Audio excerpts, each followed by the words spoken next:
Welcome back, Myrmidons, to our continuing exploration of Odysseus, the Trickster King. In the first part, we explored the origins of Odysseus's cunningness and how Penelope was his perfect mind match. Now we turn our insights to what Odysseus was up to during the Trojan War years. Odysseus's cunning was used for strategy, and strategy led to deceit, and that led to moral ambiguity. We already covered the unsuccessful attempt at tricking Agamemnon on the beach when Odysseus was trying to avoid going to war, and the successful tricking of Achilles on Skyros to go to the war that Odysseus didn't want to go to in the first place. But what about these other stories of his wily mind's descent? Odysseus was used as a kind of James Bond by Agamemnon. In the Iliad, Book 10, we read about Odysseus and Diomedes going on a dangerous spying mission at Agamemnon's request, or command. They capture a Trojan spy named Dolon, who is scared to death. Odysseus puts on a deceptive smile, as you can imagine, that the king of wiles could put on, and he tells Dolon, "Hey, don't worry about it, just tell us what we want to know." Which Dolon does, and he also begs to be taken prisoner, to which Diomedes says, "Not today, dude," and he cuts Dolon's head off while his mouth is still moving. After that, they sneak into the Thracian camp and proceed to kill over a dozen sleeping men and steal their horses. This event bolsters Odysseus' status as a cunning and ruthless man. Now, although Diomedes is with him, it seems to be the reputation of this that sticks to Odysseus. This scene marks a turn for our hero. By not stopping Diomedes, he is sanctioning violence and deception to achieve his goals. Odysseus emerges as a man increasingly willing to operate in the shadows differently than he does in daylight. He must wonder at times like this if the man he was becoming was a man that Penelope could recognize, and maybe wonder, could he go too far? When Odysseus' actions at Troy start to feel morally ambiguous to us, that's a clash of ancient and modern value systems. A Bronze Age hero wasn't meant to be a moral guide in the way that we expect a Luke Skywalker or a Superman to be. Heroism in Homer's world was about survival, reputation, and results, not ethic purity. Violence, deception, even cruelty weren't signs of failure. They were tools a hero was expected to wield to protect his household and secure his legacy. Homer isn't asking us to approve of Odysseus' actions. Rather, he's asking us to understand the world that demanded them. Odysseus' descent into the shadow side of his nature can be seen with the sacrilegious theft of the Palladium, which was a sacred image of Athena that protected Troy. According to the later traditions of the Little Iliad and Apollodorus, Epitome 5:9 and 5:10, Odysseus learns about the Palladium from another Trojan captive, Helenus, Cassandra's twin brother. Helenus tells them that while the Palladium remains in Troy, that the city couldn't be taken. So, of course, the Palladium must be taken. Odysseus and Diomedes are once again paired up. They slip into Troy under cover of darkness and steal the Palladium. Mythically, this is a turning point. Odysseus isn't just outwitting his enemies. He's violating a holy space and weaponizing impiety in the name of victory. It's a sanctioned sacrilege justified by prophecy. Odysseus wins Troy not by strength, but by understanding belief, symbols, and morale. He is dismantling the religious foundations of the city itself. This is why his actions begin to feel darker. He's no longer just killing in war. He is unmaking Troy's relationship with the gods. And the irony is sharp, right? Odysseus is one of the few heroes who speaks directly with Athena, so he, of all people, should know better than to cross Athena. But war has taught him that anything can be justified. so long as the gods don't object and the war ends. Only a mind as twisting and adaptive as his could walk that line and actually call it victory. In later mythographic tradition, the story continues its descent. Cunning, a court mythographer writing under Roman patronage and known for preserving alternative and morally sharper versions of heroic tales, records a variation of the Palladium story in which Odysseus attempts to kill Diomedes so that he could claim the sacred talisman and the glory. But Diomedes sees the sword's shadow and he foils Odysseus's plan. Odysseus is forced to walk in front of Diomedes all the way back to the camp. Now, this is a double-edged sword for Odysseus because it reflects an unease with this brilliance he has of being a trickster, of using his wiles to massage situations. If Odysseus is so good at deceiving, then who wouldn't he deceive? And that begs the question of his boundaries and his honesty. The Trojan horse is usually remembered as a clever idea, an ingenious plan credited to Odysseus. But that framing barely scratches the surface. The horse has outlived the war itself, becoming shorthand for deception, sabotage, even modern computer viruses. In antiquity, it wasn't a metaphor at all, but a colossal physical object so large that it demanded fear and reverence all at once. In The White Island, chapter 19, I tackle Odysseus's visit by Athena and her inspiration for the conception and building of the horse. Odysseus tossed and turned on his cot in that place between dreams and sleep. His restless mind was filled with visions of the Ithaca he remembered, and the Ithaca he would build when he returned home. He imagined the rolling hills that framed the palace from the vantage point of the docks below. From the docks he floated along the winding path from the beach, through the trees. He remembered the olive groves where silver-tipped trees stretched as far as the eye could see.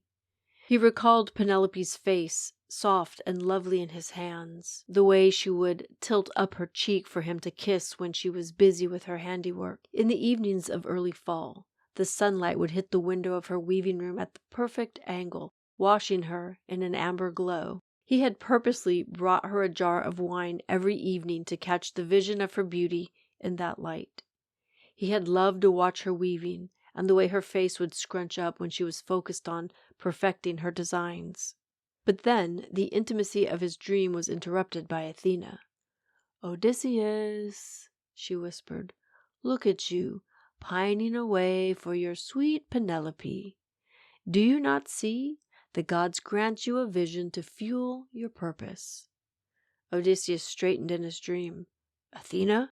You've been blessed with cunning, Odysseus. Use it now, for Troy's walls will not yield to brute strength alone. I offer you a path home to Penelope's arms, if you can use that mind of yours that twists and turns." "A path home?" he echoed, feeling his focus sharpen. "Build a giant horse as a symbol of surrender," Athena encouraged. "Make the Trojans think that you have left behind an offering to the gods, but have your best fighters concealed inside, ready. If you're lucky, the Trojans will take it inside the gate." "And then we open the gates from inside and take the city," Odysseus said, grinning.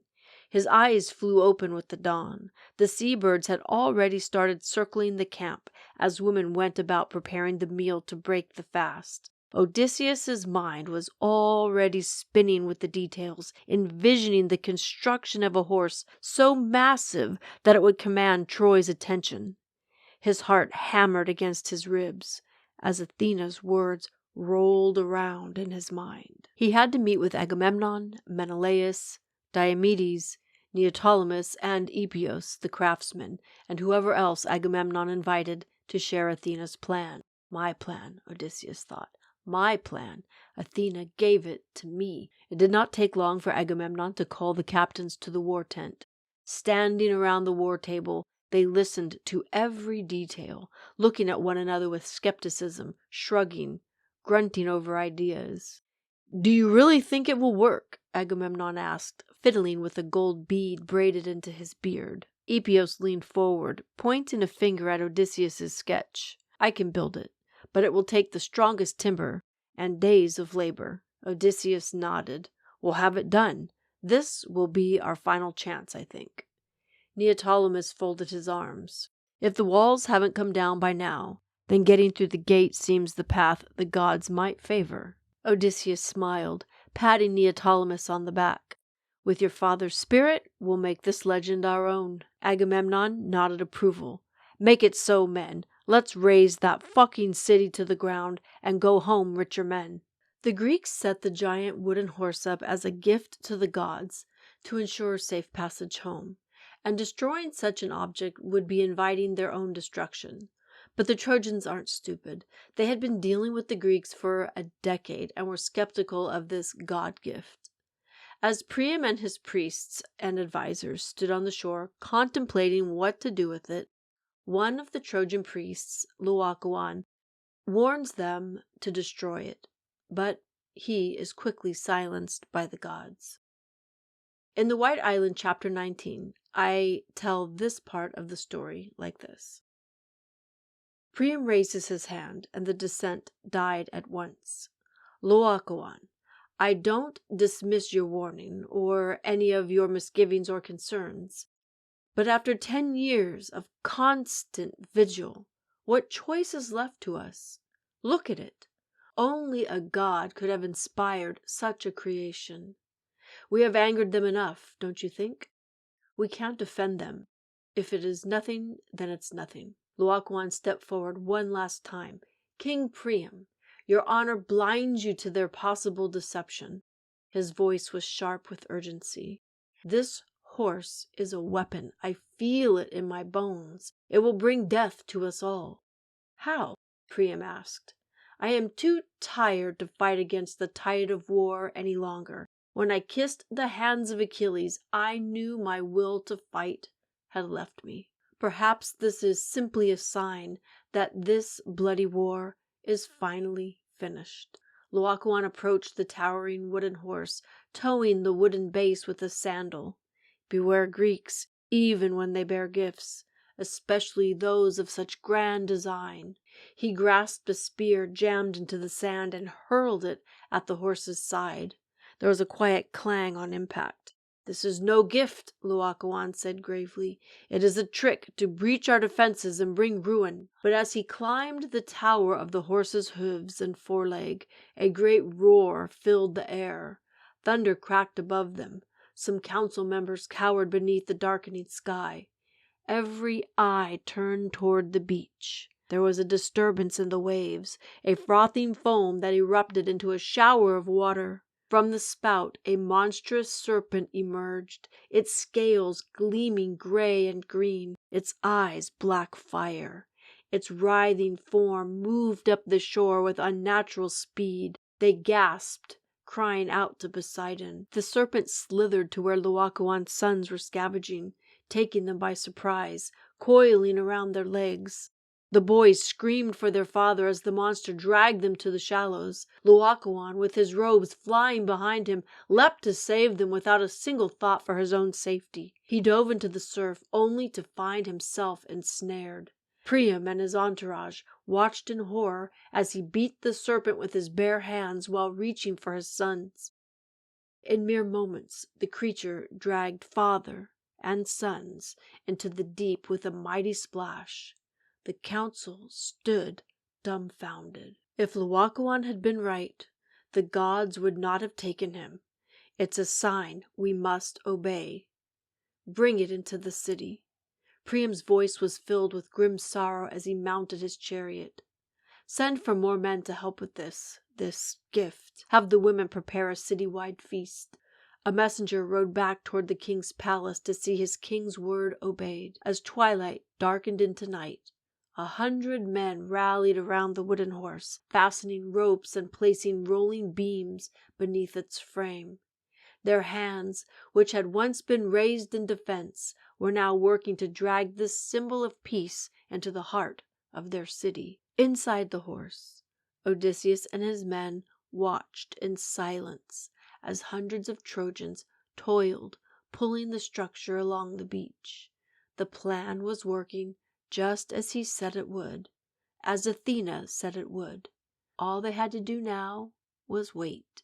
Soon, Odysseus thought, we'll all be home and this war forgotten. What matters about this story is that the horse worked not just because it was this clever inspiration from Athena, but because it disguised a weapon of mass destruction as a sacred object the Greeks knew would play on the Trojans' religious beliefs to persuade them to carry their own destruction into the heart of their city.